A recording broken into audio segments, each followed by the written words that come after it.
o'clock in the afternoon po sa 40 pre-scholars na malilikot po. Isang araw, wala na akong sigla dahil na naramdaman ko na ako ay nanghihina kung minsan.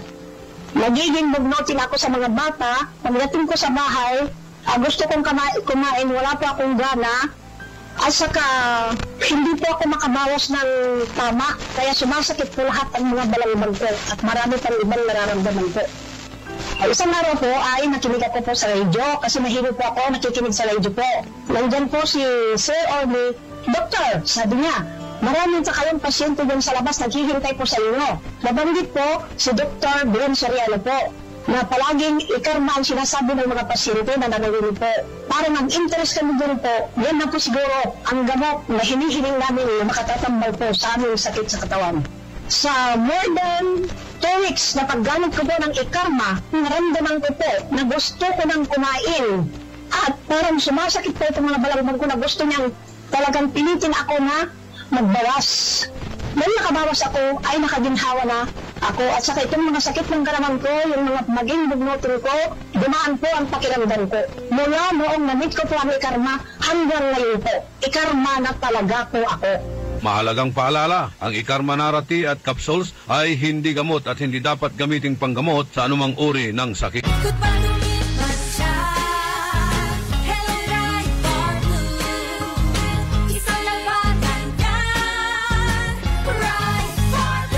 Bar Blue with powerful stain-away enzymes. Malupit magtanggal ng dumit mancha pero di masakit sa kamay. Dumit mancha. Hello Right Bar Blue.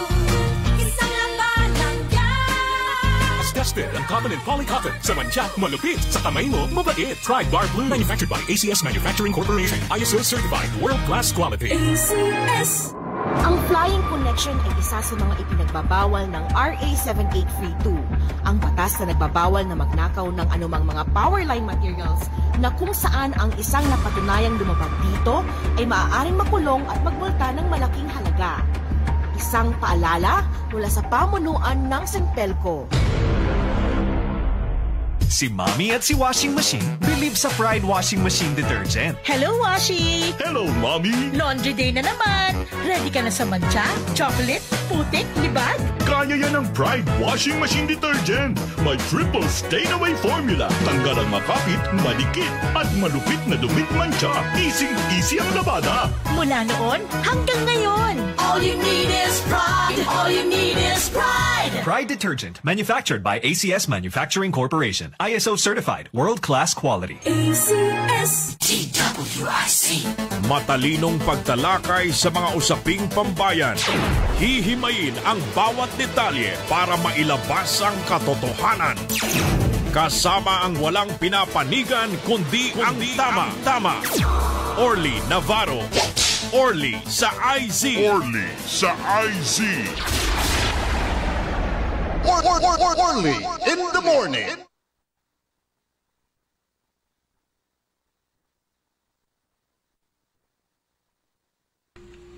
Isang napakagandang umaga po sa ating lahat. Araw ng Sabado,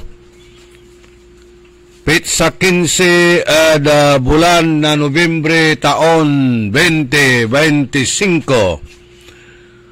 Kantabay tayo sayan programa si Dr. Glenn Soriano. Ya si katuya sa mga parungtal na saray manunaan niran na impormasyon nilira abiglaman. Tan numambilang wala ra su lilik na inyuratan, walay sakit yo ya lilik na inyo at saragyo raratan niya itawag imano. Tan mikero tayo na saratay medical advice nantoy marakop ya gawaan sararatan niya lilik na antayon sakit. Numero 1 tan ay kailangan tayo naasikaso su abiglaman tayo. Good morning, Dr. Glenn. Oy, good morning, Partner Oli, at good morning sa lahat ng mga nakikinig ditong DWIC at mga nanonood din sa ating mga live streaming worldwide. Good to be here again at pag-uusapan natin na ng mga bagay-bagay dito sa kalusugan natin at kung anong maitutulong natin sa inyo. Text o tawag lang dito sa stasyon natin. Yes, 0968-677-7070, 0920-954-8473. Mamaya, i-announce po natin yung mga numbers ni Dr. Glenn Soriano dahil inaayos pa ang ating live streaming. Katatapos lang nung Typhoon Uwan, Doc. Siyempre, maraming iniwan yan na mga virus, mga posibleng sakit na dulot nitong tubig at saka hangin. Anong magandang gawin natin para lumakas ang ating immune system? Well, itong isang malaking bagay yung silent trigger na hindi naman natin masyado napapansin, pero palagay ko ito isang sanhi ng yung pagbagsak ng resistensya ng tao, pagbagsak ng immune system. Ito yung stress factor ang tinatawag natin. Alam nyo, yung sa akin, yung mga virus, infection, yung sipon, etc., yung paghihina ng katawan, sa akin, puro secondary na yan eh. Kasi yung antimanong alam mo nang darating ang bagyo, nagtatrabaho ka na, nagpe-prepare ka na, etc. Yung stress factor na yun, tumataas ang yung ang tawag natin doon, yung adrenaline ng katawan. Yan, pagka sumipa yung adrenaline, yung very tense ka, stressful ka, ang problema nun, sinisira niya yung protection ng katawan. So, nagiging opportunistic itong mga virus, bacteria. Humihina ang katawan, aatake na yon. So, yan. So, ang sinasabi ko kanina, yung umpisa ng itong mga sakit, ito yung stress. Kaya ang payo ko sa inyo, kung may dumarating na mga ganitong, yung mga stressful, yung mga situations, yung banta, kailangan medyo kalma-kalma ng konti, manage, lalo kung meron kayong mga tinatawag natin pre-existing, kung meron kayong diabetes, meron kayong hypertension, meron kayong, ito pag-usapan natin, kung meron kayong asthma, wala pa yung kalamidad, wala pa yung baha, inaatake na kayo, ganun. Kasi yan ang pinaka-trigger niyan, yung konting, yung worry lang, yung anxiety. Anxiety can precipitate lahat ng mga sakit, ang pag-iisip sa katawan. So, lahat ng mga eksperto sa medicine, sinasabi nila, mag-relax muna kayo. Kasi kung hindi kayo marunong mag-manage ng stress nyo, yan, lalabas ang sakit sigurado. Baka lumala pa. Yes, itong dalang mga virus, sigurado may virus na dala itong aftermath ng bagyo. Dok, kasi sa ngayon, kalakasan pa ng pag-bibil out ng tubig na pumasok sa bahay, gayon din yung mga dumi na inanod ng baha, nandyan pa rin. So, daming mga bakterya ang dala-dala nito, Doc, na maaring makaapekto sa ating katawan. Yes, na-observe ko talaga dyan, yung these times ng yung mga stressful environment, nakikita ko yung the day after, actually the whole week after, maraming lumalabas na mga sakit eh. Ganon. Yung sipon-sipon, lagnat, paghihina ng katawan, yung mga leptospirosis, lahat lumalabas yan within the week after yung calamity na yon. Okay? So, yung katulad na sinabi ko kanina, yung trigger factor niyan is yung umpisa, yung parang yung banta ng, sabihin natin yung bagyo, banta pa lang eh. Ng tao eh, medyo masama na. Tapos, yan, landing na yung bagyo, nandyan na nga. O, anong dulot niyan? Ang dulot niyan, malakas ang hangin, baha-baha, gano'n. Aside from yung stress sa loob ng bahay, o meron may sakit na dyan. So, compounded lahat yan. So, after yung calamity, mahirap ang recovery. Ang katawan mo, bagsak na nga. Tapos, dahil sa baha, dahil sa masamang yung lagay ng paligid ng bahay, hindi kayo makalabas kaagad para bumili ng mga gamot. Ayun, aggravated na naman ang situation ninyo. Okay? So, ang start talaga niyan, yan yung sinasabi ko sa inyo na yung try to manage initially, pag alam nyo na meron darating na mga kalamidad, yung mga ganon, prepare yourself para bang psychologically, ganon lang. Hihanda niya yung mga kailangan gamot para hindi kayo mag-isip ka agad ng nagkakaproblema kayo. Kasi ang sinasabi ko, kung halimbawa meron kayong diabetes, yung stress factor nila, anxiety, nagpapataas ng blood sugar yan eh. Kung meron kayong high blood, miski na meron kayong gamot sa high blood, yung sa kakaisip lang na ay malulunod kayo, ay lalong tataas. Wala pa nga yung tubig baha. Ayun, tumataas na yung blood pressure ninyo.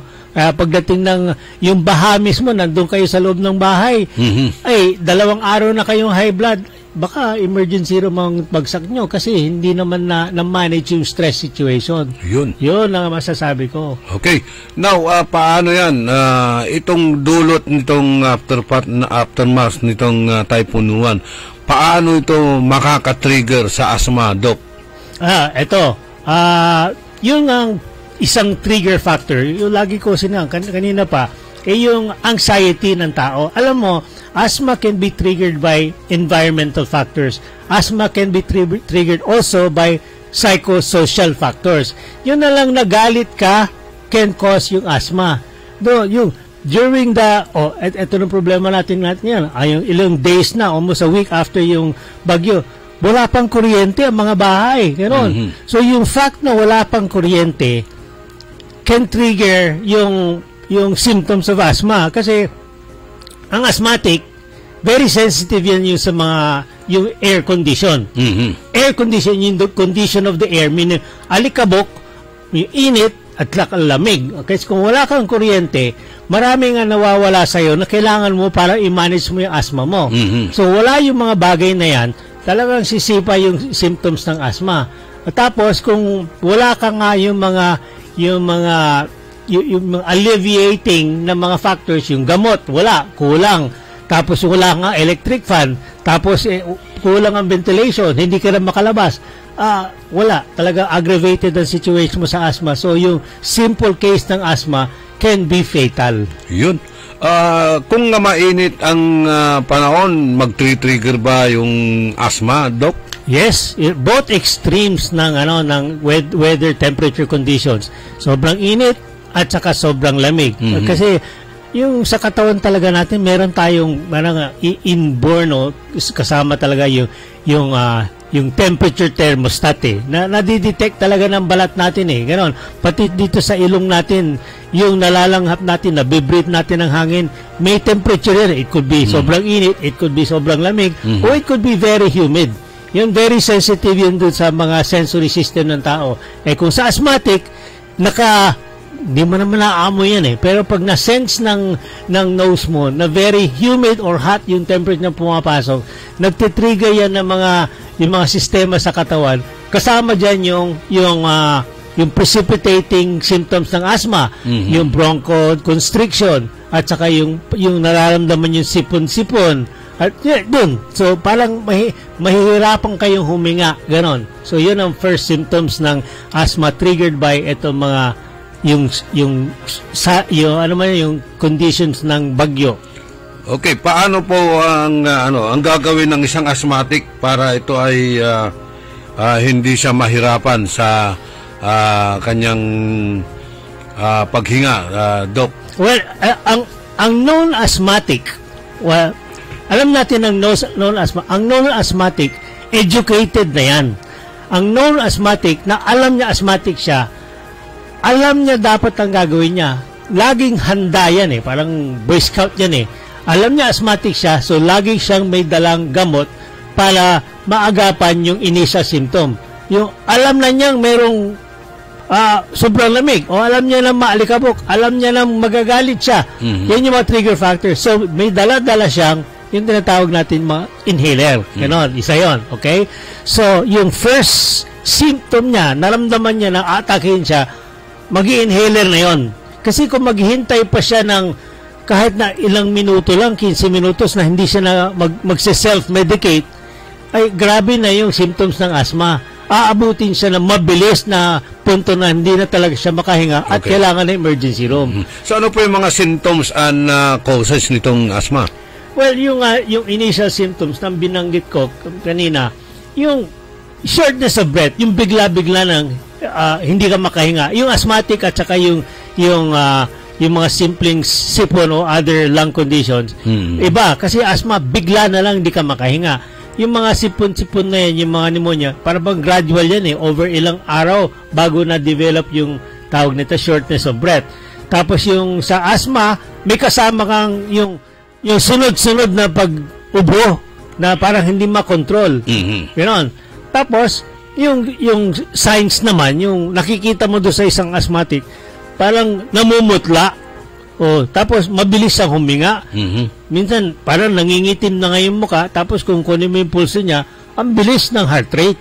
Yan yung nakikita sa asthmatic. Yun. Na-mention nyo po yung pneumonia. Ito po ang parang proximate cause ng pagkamatay ni dating senador Juan Ponce Enrile. So ito bang pneumonia ang binibira nito o ang talagang nasa mga old age na o matatanda na itong tinatamaan ng sakit na pneumonia? Well, pneumonia is a very frequent, very common condition sa mga aged, okay? Well, credit to Senator Ponce Enrile, edad na 101. 101, okay? So, imagine nyo, 80 years old ka pa lang, 80 ka pa lang, mahina na yung daloy ng yung circulation sa inyong mga lungs. Ang senior citizen, pagdating na 70-80, hindi na maganda yung circulation sa baga. Ganun yun. Dahil mahina rin ang bomba, yung heart, the heart pumping, yung lung drain, etc. May sistema yan eh. So, habang tumatanda ang tao, hindi maganda ang takbo ng yung environment ng baga. So, mas prone ang matatanda sa pneumonia. Ano ang pneumonia? Yun na nag-accumulate ang tubig eh. Not necessarily sakit yun eh. Okay? So, yung mga tinatawag natin na congestive yung heart failure na may pneumonia. Kasi, ang trabaho ng puso, pump ng dugo na kasamang tubig at i-drain ang lung. Talagang tinutulak niya. Doon sa matatanda, dahil mahina ang daloy ng dugo, mahina ang drainage sa baga, may naiiwan talaga doon sa lung. So, nagdi-develop ang pneumonia. So, not necessarily ang sakit, pero more of, yung a sign of a weak heart. Kung you live 101 years of age, pasalamat ka lang na nakarating ka sa 100 doon sa puso mo. Ganoon. Malaki ang porsyento ng population. Hindi nakakarating ng 80. Ito grasya na yung another 20 years. Okay? Parang blessings na. Yeah, so yung pneumonia ni Juan Ponce Enrile, not necessarily sakit, is parang something na old age eh. All of us must die sometime. Ganun yan eh. So, rest in peace na lang yan. Yes. Pero itong pneumonia, para ka bang nalulunod dito? Yes. Well, hindi nyo pa naranasan yun, yung nalulunod ka eh. Mahirap ikwento yun eh. Pero yun nga, imagine mo na lang, nasa tubig ka, humihing ka, pero parang hindi ka humihinga. Humihinga ka na nga, pero para kang yung hindi nakakahinga kasi walang gas exchange eh. Ganon. So, ang pneumonia, sa pneumonia, yung baga, napapasukan ng tubig, kaya walang gas exchange eh. Parang may bara, pero ang bara niyan tubig. Dito sa usapan natin ng asthma, ang bara, yung hindi nakakapasok ang hangin eh. Kaya walang exchange eh. So, dalawang bagay yun eh. So, ngayon, kung kapag nalulunod ka, di kasi kung nasusubukan natin ding sumisid, lumalangoy, kapag wala kang hangin, di ba, sasabog ka, Dok? Sasabog? Hindi. Ang sasabog daw? Puso mo, baga mo, o brain mo? Hindi, wala talagang walang sasabog. Wala talagang exchange. Kasi, ang exchange of yung vital gases, yung oxygen, carbon dioxide, okay? Umpisa, kailangan merong pumasok na hangin doon sa lung. Okay? Kung may pumasok na hangin sa lung, yung hangin yan, meron certain percent ng oxygen yan. Kahit na 50% ng oxygen, makakapasok yun, kukunin ka agad ng circulation sa lung. Kasi meron very fine na membrane yan, dadaan talaga doon sa membrane, may iwan doon yung oxygen. Yung gas exchange ang tawag doon. Ngayon, kung meron tubig doon na nagbabara doon sa membrane na yon na magkukuha ng oxygen, wala talagang gas exchange So, wala talagang mga sabog-sabog. Talaga, wala lang gas exchange. So, ang gas exchange na lang is yung very rapid yan Sa dami ng mga tinatawag na alveoli sa lung, millions yan Konting exchange lang, marami. Para bang yung konsepto ng mga Chinese, maraming maliit, malaki ang volume na lumalabas. Ganun yan So, kung nalulunod ng tao, yung baga na pupuno ng mga tubig, na-prevent yung gas exchange. Yun ang lunod. So, hindi ka makahinga? Hindi ka makahinga. Magkakaroon ka ng cardiac arrest dyan? Well, yung makakahinga ka kasi ang yung lungs, nag-i-expand, nagko-collapse. Okay? Pero pag nag-expand ang lung, kung nasa ilalim ka ng tubig, anong pumapasok? Tubig, hindi hangin. So, yun lang. So, tubig, hindi makukuha ng oxygen from the water. It has to be from the air. Ganon. So, yan yung feeling na nalulunod. Yes. Kapag wala ng hangin na pumapasok sa lungs mo, tatamaan na yung puso mo. Oo, tatamaan. Kasi yung oxygen na gagaling sa lungs, kinukuha ka agad ng blood yan, tapos dadalhin ka agad, yung parang first organ to be oxygenated would be the heart. Okay? Yung heart na yan, yung heart tissue na yan, kung wala siyang oxygen for brain and heart naman kung walang oxygen for 5 minutes, mag-uumpisa na mamamatay ang cells nyon. Kung mamamatay ang cells ng heart attack ang abutin. Hindi na talaga magko-contract. Di ba? May tibok-tibok ang puso. Kung walang oxygen ng heart, biglang mag-arrest siya. Hindi na titibok. Kung di tumibok yung puso, walang dadaloy ng dugo. Ganun yun. So, delikado itong asthma? Oh, yes. Ang asthma delikado. Yan ang magkukos ng yung oxygen starvation. Kung hindi ka makahinga dahil sa yung barado yung mga daanan ng hangin, dahil sa bronchoconstriction, dahil sa barado ng plema, mga ganon, hindi makarating ang oxygen, hindi makukuha ng lung, wala makarating sa heart. Yun, heart attack ang abutin. Okay.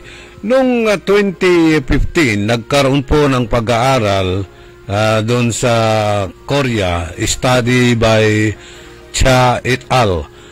Or it all. Ano yun, tawag natin dyan. From Yonsei University. At doon nakita nila kung paano nakakagaling itong ikarma o kaya itong nara extract sa sakit na asthma at diabetes. Paano po ito nangyari, Doc?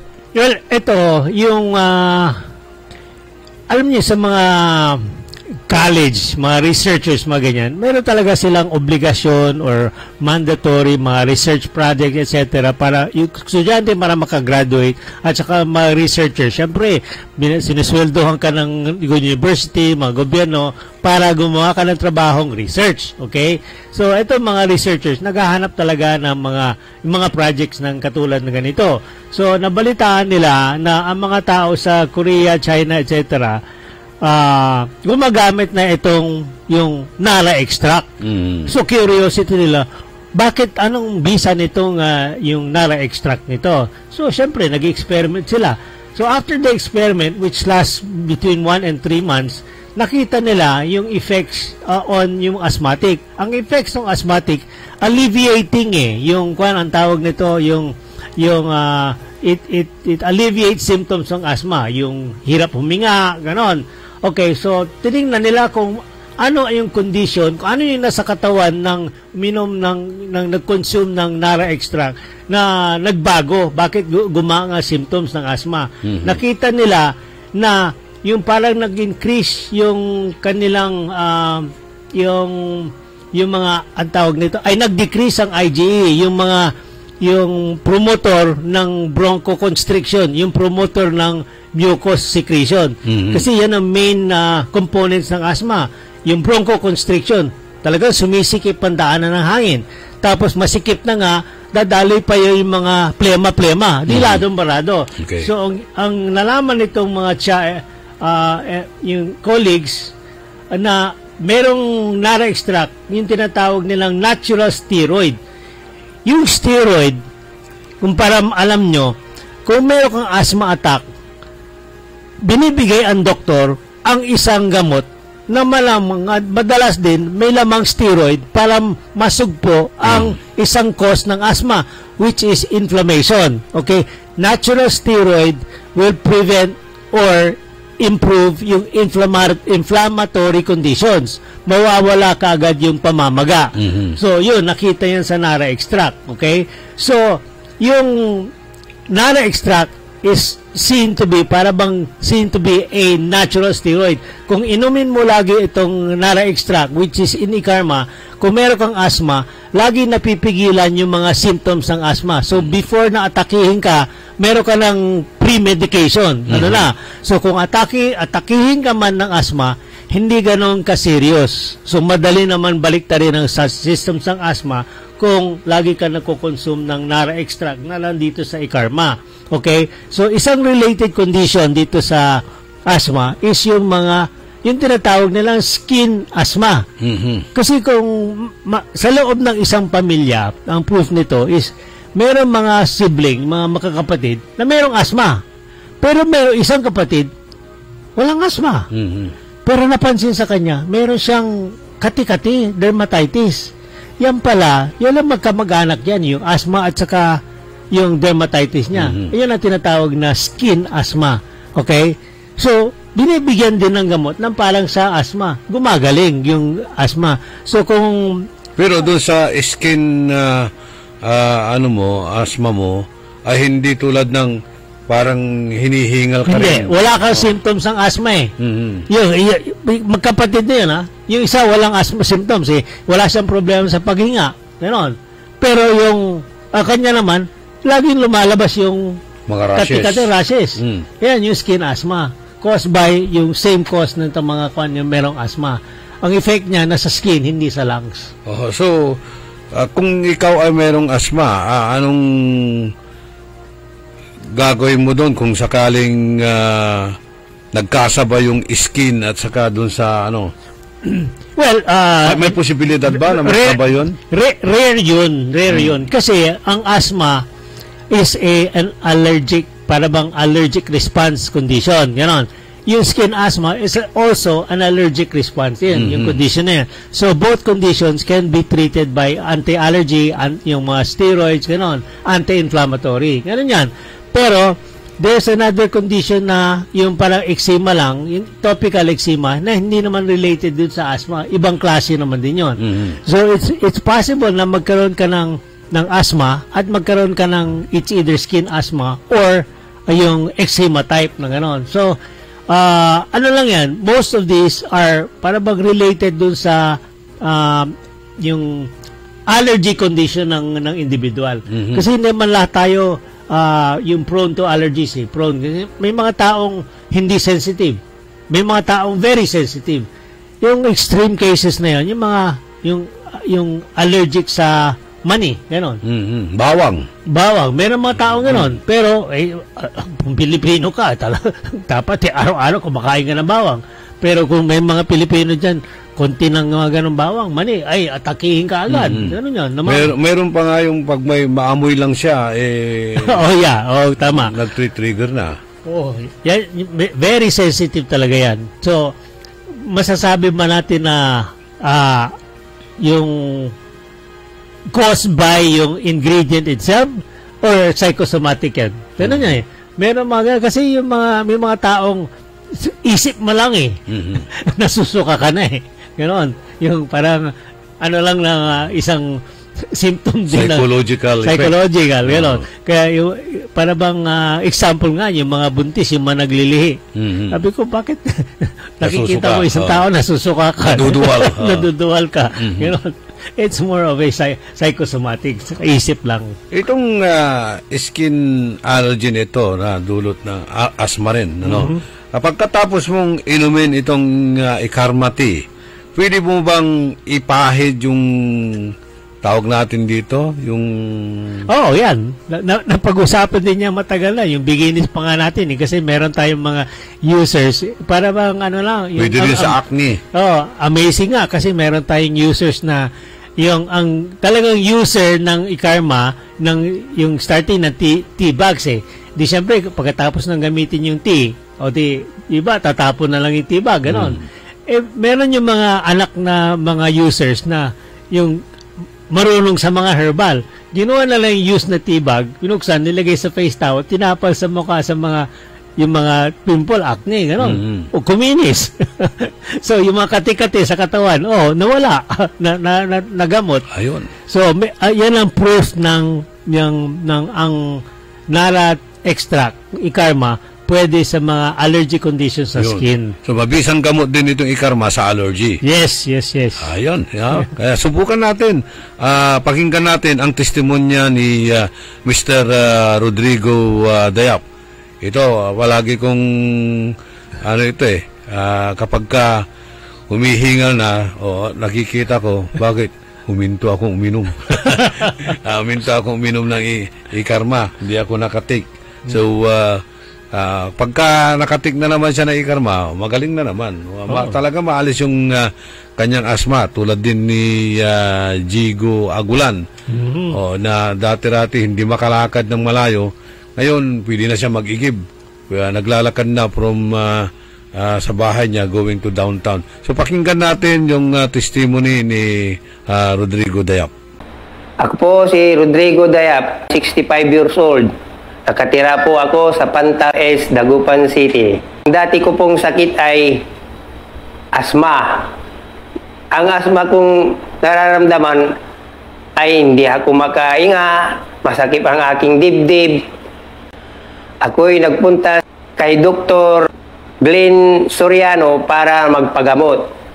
Uminom ako ng gamot na ikarma. Nag-start ako noong September 16. Nung pinainom ako ni Dr. Soriano ng gamot na ikarma, pagkaraan ng 2 linggo, ay gumanda ang aking pakiramdam. Kasi ang dati kong piplo ay 180. Ngayon, nung natapos akong uminom ng ikarma, naging 260 na.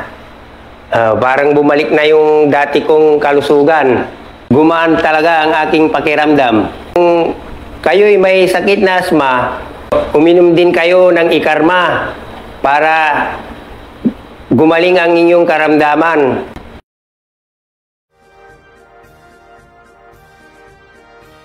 Okay. Yun ang testimonya ni Rodrigo Dayap na kung saan ay naninikip daw ang kanyang dibdib, Dok. Ngayon, medyo tumaas ang kanyang peak flow at okay na rin ang kanyang paghinga.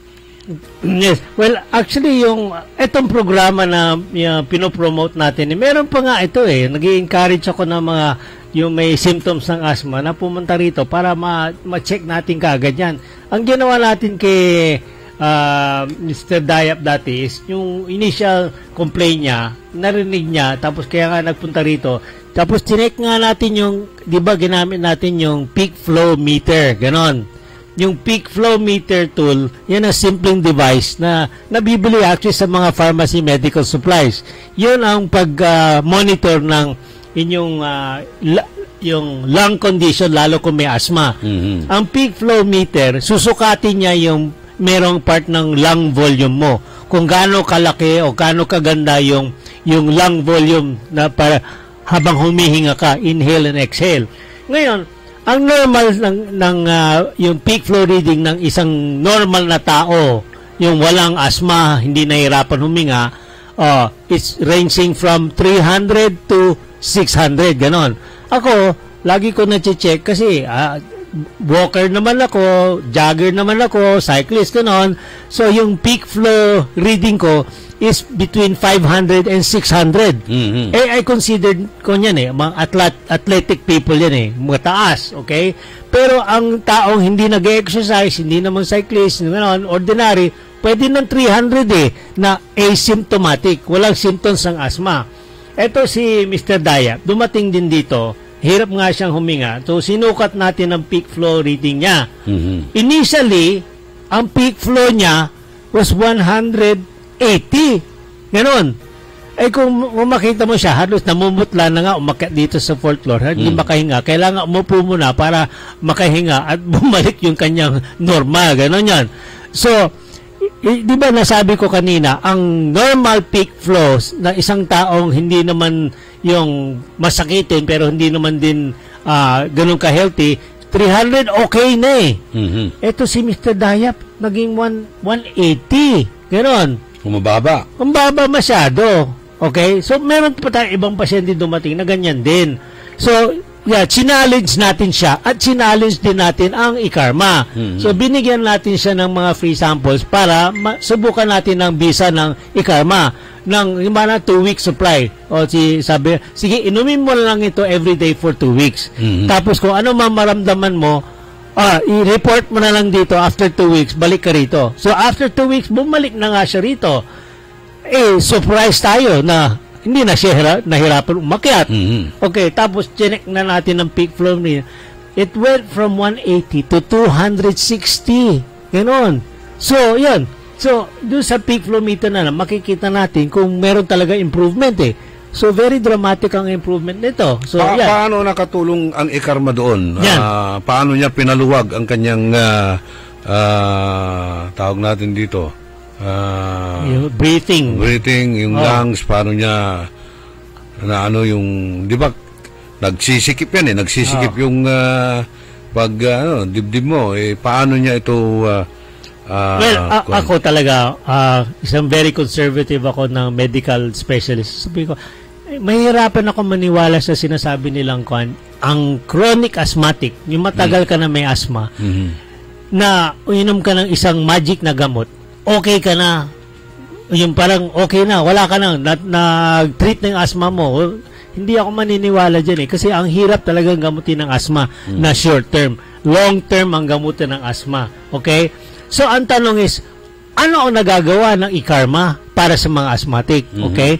Yung continuous consumption ng asthma, una-una, first of all, kung alam mo nang pagaling ka na, psychosomatic, iba na yung mindset mo iba na yung feeling mo, okay na ako, hindi na ako matatakot. Ganun yan. Malaki ang tulong sa katawan yan. Ang pangalawa, aside from sa ikarma, ang ginagawa na ikarma, di nasabi natin kanina, binibigyan ka ng natural steroid. Ang natural steroid, sinusugpo yung inflammation. Isang malaking component ng ng asthma, inflammation ng airways. So, after 2 weeks, nawala na yung inflammation. Lumuwag yung mga daanan ng hangin. Okay? Yung pala, inflammation also causes yung mucus secretion. Yan ang nagbabala. So, after 2 weeks, ang trabaho ng ikarma, 3 yan psychosomatic improvement. Talagang bronchodilation, lumuwag. Tapos nawala yung mga sipon-sipon. Malinis na yung mga daanan. Wala nang bara-bara. So, after 2 weeks, yung trabaho ng ikarma, yun, tinulungan yung mga causes ng asthma, maganda ng pakiramdam. Hindi ba delikado rin itong steroids na ito, Doc? Yes, delikado talaga steroid. Kaya nga sabi natin ganito, yung steroid na nabibili sa farmasya, ito chemical steroid yan, gawa-gawa ng mga pharmaceutical, very potent yan, malakas yan Kaya lang itong double-bladed nga yan, kaya hindi, takot ireseta kaagad ng mga doktor na walang supervision, ganun yan sasabihin, inumin mo to 3 araw lang, 1 linggo lang, umpisa mo ganito, pero konti-konti bawasan mo yung tapered dosages bakit sasabihin natin ikarma steroid? Ikarma is a natural steroid.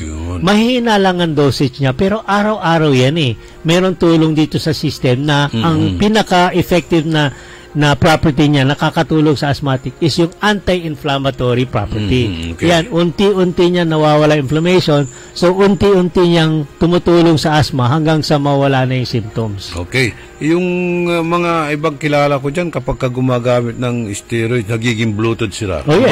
Lumalaki ang kanilang katawan. Correct. Kasi steroid affects multi-systems ang steroid It affects yung adrenal glands, which causes increase in blood sugar, increases yung blood pressure, may effect din sa heart. So, nakakaroon ng problema ang puso, nakakaroon ng problema ng liver, kidney, lahat eh. Kaya nga tinatawag natin na double-bladed eh. Very cautious ang mga doktor na mag-prescribe ng steroid. Kasi, immediate eh, within 24 hours. Meron ka na mararamdaman na change, improvement. Pero kung tinuloy mo yun, more than prescribed na number of days, baka iba na mangyayari sa'yo. Ganon. Okay, kasi tama yung sinabi mo, mapapansin mo, yung parang namamanas, yung mga addict sa steroid. Magandang pakiramdam nila, pero unti-unti naman nasisira yung katawan nila. Okay, pakinggan uli natin ang testimonya ni Rowena Romero, isa ring asthmatic, at ano ang naitulong sa kanya ng ikarma.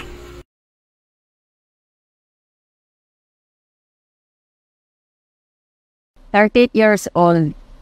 Nung may asthma po ako, nahihirapan akong huminga, nagkakaubo ako. Tapos pag naglalaba po ako, sobrang hirap ako sa paglakad. Tapos hiningal na po ako, tapos nahihirapan din akong lumakad. Kaya ako pumunta dito, nagpa-tingin ng fit flow ko po. Ang fit flow ko nung June 17 po, 90. Nung napakita ulit ako ngayon po ng fit flow ko, 160 na po siya. Nakatulong po sa akin yung ikarma. Uminom ako ng 2 weeks ng ikarma, nakakagaan na yung paghinga ko at pag nakakalakad na po ako ng diretso. Na hindi na po ako nahihirapan huminga. Yung mga pagsulog ko po ay okay na po siya. Tapos maaga po ako nakakatulog pa, uminom po ako ng ikarma. Sa mga nakikinig na yon, uminom po kayo ng ikarma kasi magandang idudulot ito at nakakagaan ng pakiramdam. Kung may mga sakit kayo, kagaya ko na may asthma, nakakagaan ng mga paglakad tas hindi kayo hihingalin.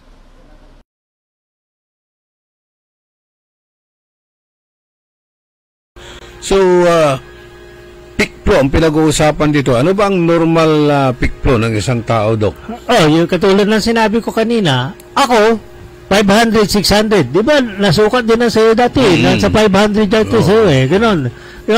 So, ang borderline normal, yung lowest, 300 eh. Ganon. Okay, pero may mga dumarating din. Ito, yung kanina, yung peak flow ni Rodrigo Dayap, nung dumating dito, halos namumutla, 180. Pero mas grabe pala to si Rowena Romero. Ang peak flow nito was only 80, 90, ganun. So, masyadong mababa. Ay, grabe naman to. Para bang, kung sasabihin mo, kung ang lung capacity ng normal na tao ay para bang siguro 2 pitchel. Para bang, sabihin, inumin mo, yung tubig, yung pitchel ng tubig. Ang tao, siguro 2 ganun. Etong lung capacity nito to si Rowena Romero, baka 1 baso lang ng tall glass lang eh. Ganun lang eh. Di naman kung humihinga ka, naglalakad, etc., yung everyday, ang hangin lang pumapasok sa baga mo, parang ganun lang. O, paano ka mabubuhay niyan? So, makikita mo talaga sa katawan ng tao at saka yung activity ng tao, mahina talaga. Konting kilos lang, hihingalin na eh. Yun, so, ginawa din natin itong challenge natin kay Rowena Romero noon. Binigyan din natin siya ng trial, testing, challenge sa kanya. Inom ka ng ikarma for 2 weeks. Yun, after 2 weeks, bumalik din.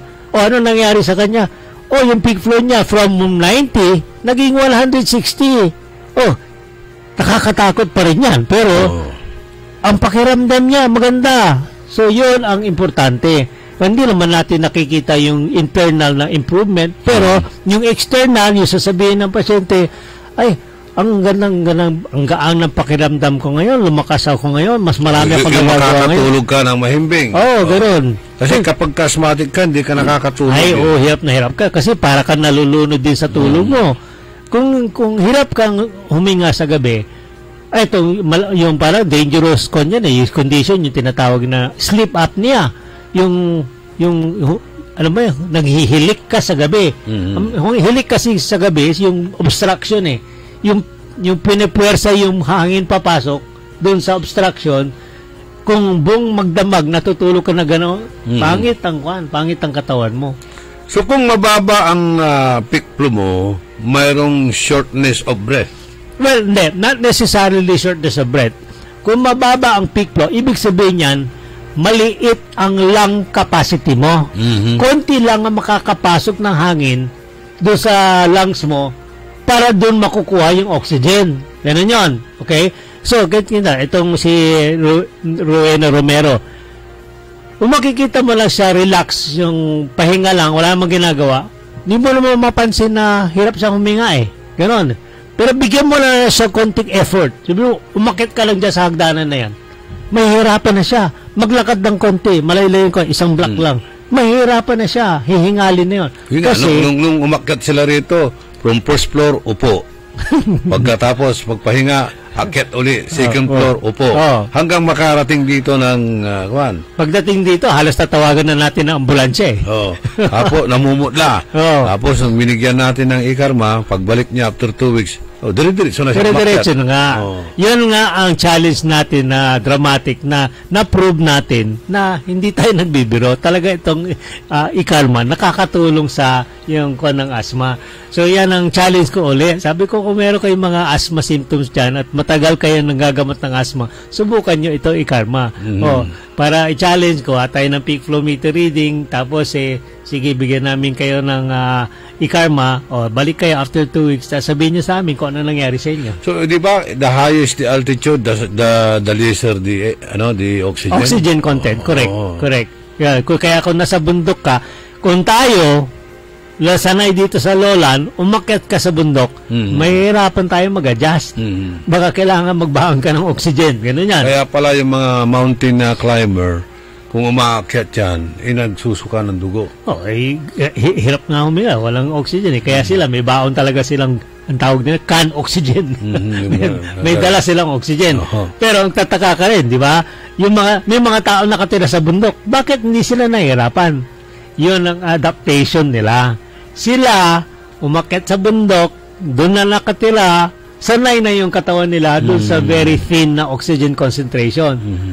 Kayang-kaya nila. Yung mga ibaba mo rito sa lowland, mas gaganda katawan nila kasi very rich ang oxygen dito sa baba. Ganon. Pero sila, sanay na sila doon sa bundok. Okay.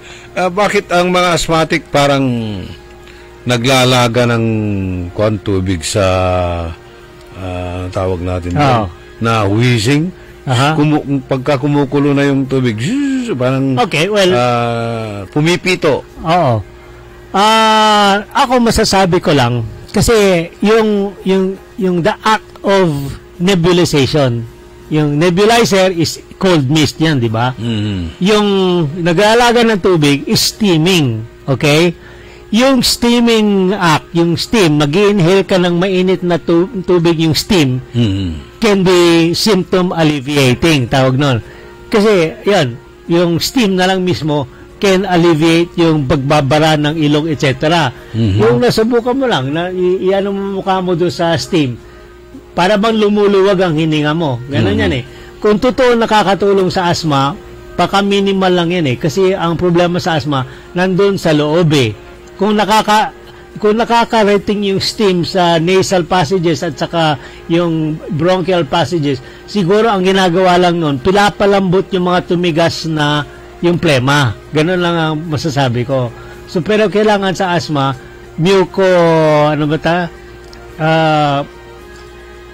mucolytic. Kasi yung mga mucus ng mga asthma, yung plema na yan, tumigas eh. So, kailangan palambutin yun. So, lusawin mo. Lulusawin. Kasi kung di mo lulusawin yan, naiiwan yun sa daanan ng hangin, balado ang mangyayari niyan. So, meron mga gamot na mucolytic ang tawag. Ganon. So, ganon. Nagko-constrict ang kanyang chest ba yun? Airways. Sa asthma. So, kaya pag mahirapan siyang huminga, siyempre, ang problema dito, Dok, yung yung maaris yung paghinga mo eh. Oo, meron nga. Yung, ang tawag nito, yung severe condition ng asthma is status asthmaticus. Okay? Ang status asthmaticus is an emergency situation na mandatory yan sa emergency room. Kasi sa status asthmaticus, yung kailangan sunod-sunod yan pag na-identify mo status asthmaticus, immediate yan oxygen. Kasi oxygen starvation na nga. Tapos immediate din yung bronchodilation. Yung may gamot na talagang luluwag ang hininga, ay injectable yon. At isa pa, yung mismo kailangan talaga ng steroid para mawala yung inflammation. At saka yung... So lahat ng airways mo namamaga? Yes. Ganun. Kapag ka namamaga, siyempre, magiging ano yan. Yung status asthmaticus, ang tawag ko, yun yung condition na de-develop over time. Kaya naging chronic ang asthma. Kasi yung chronic asthmatic, yung daanan ng yung hangin niya, hindi ko niya, matagal na makapal yun Hindi katulad ng mga bago, manipis pa yung daanan ng Kaya konting atake lang ng asthma, konting bronchoconstriction niya, mabilis umabot sa status asthmaticus. So, ang gamutan niya matagal din. Disiplina ang asthma. Hindi yung agad-agad matitreat yun. So, yung mga status asthmaticus, mas matindi yung dala nilang inhaler. Yung inhaler, hindi lang bronchodilator, kundi meron ding halong konting steroid. Kung ikaw ay asthmatic at mahilig kang uminom, baka hindi ka na magising. Gusto mo talagang matulog na forever. Hindi kasi yung alcohol at saka yung asthma, wala naman silang direct connection It's just an aggravating yung factor na kung alcoholic ka, sinisira mo yung normal metabolism ng liver kasi alcohol is detoxified by the liver. Liver has a big role dun sa mga normal metabolic functions dito sa katawan. Ngayon, ang asthmatic, kailangan talaga yung full support ng good liver. Ngayon, kung inom ka ng alcohol, para bang tinitira mo yung magandang organ na tumutulong sa asthma mo. Ganon. So, kung may asthma na ka na nga, tapos yung suporta mo, sinisira mo rin, ano yung tulong mo sa sarili mo? Ganon yan. Yung asthma, babagsak din ba yan sa TB? Yes. Not directly. Kasi asthma is a condition, chronic condition that promotes oxygen starvation. Okay? Oxygen starvation. Kung kilala mo itong bacteria ng TB bacteria is an anaerobic. Ibig sabihin yan, nabubuhay siya sa mga lugar na walang hindi oxygen rich Ibig sabihin yung ang lungs usually sa upper lobes hindi well aerated. Aeration, ang term na aeration is yung ventilation, yung nahahanginan na may kasamang good oxygen. Ngayon, kung hindi na-ventilate yung part ng lung mo, doon lalago ang TB. Ganun yan. So, kung mga asthmatic na pangit ang ventilation, pangit ang aeration, lalago doon ang TB. So, yan ang indirect connection. So, mga asthmatic, mga chronic lung condition, prone to TB yun. Ayun. So, kailangan na mag-ikarma para mawala yung asthma. Yes. Yan. Okay. So, happy birthday nga pala kay Sir Paul Alagadan. And sabi rito ni daming mga nanonood sa atin si Renato Hobillanos, Mang Ben Hobillanos, kumusta na rin kaya si Cecil Hobillanos, si Miriam Dasig Bulatao, Joseph Estrada, Jolens Antipolo, Ma'am Jinky Alagadan, si former Barangay Captain Jonathan Rillera, si Nick Carreño, Ramil Cloris Balolong, and happy birthday rin kay Ricardo Atilio dyan sa Poblacion Weste, Danilo Ocampo, Gigi Gamboa, si Titus Reyes. Okay. So, sabi ni Mang Ben, natututo kami. Salamat din sa inyo. Pasalamat din ako dito sa yung chronic loyalists sa mga e-karma users natin. Pero, siyempre, hindi ko masisi. Alam niyo yung mga chronic users na e-karma over the past 5 to 10 years na nga. Ganon Alam mo, mga normal na tao ito, magkakasakit inom na e-karma. After a while, nandyan naman yan. Sige, balik sa dating ugali. Kapag ka gumalik, kapag ka umiging pakiramdam, sige na naman. Mamaya, ayan, gamot na naman. Kaya ugali ng mga Pilipino, may gamot naman Palitan mo, may e-karma naman Importante talaga, kailangan natin ng mag-e-karma. Araw-araw yan. Araw-araw yan. Ganun yan. Kasi hindi natin na-anticipate yung kailan darating yung kalaban na virus, yung bacteria, yung mga ganon. Yung paggagamit ng tea kapag ka nasanay ka na, parang tubig na lang. Oo. Wala. Dati, kapag ka parang ano bang lasa nito, ganon. Ngayon, kapag ka nasanay ka na, tubig na lang yan. Tubig na lang yan. Wala nang problema. Kapag ka, pagkatapos ng isang cup, lalagyan mo na naman ng mainit na tubig. Hanggang papawisan ka actually dyan sa ikarma na yan. Subukan po ninyo, walang mawawala, ikarmatize na po ninyo yan. Kasama natin sa technical side si Ka Edwin Inong at maraming salamat na naman kay Dr. Glenn Soriano. Marami na naman tayong natutunan na paraan para makaiwas sa mga sakit at kung ano ang maitutulong sa atin ng ikarma. Ako po ang inyong kaibigan, si Orly Navarro, nagbabalita ng tama, naglilingkod ng tama at nag-iikarma. Orly in the morning. Nagbabalita, naglilingkod sa lahat ng Pilipino.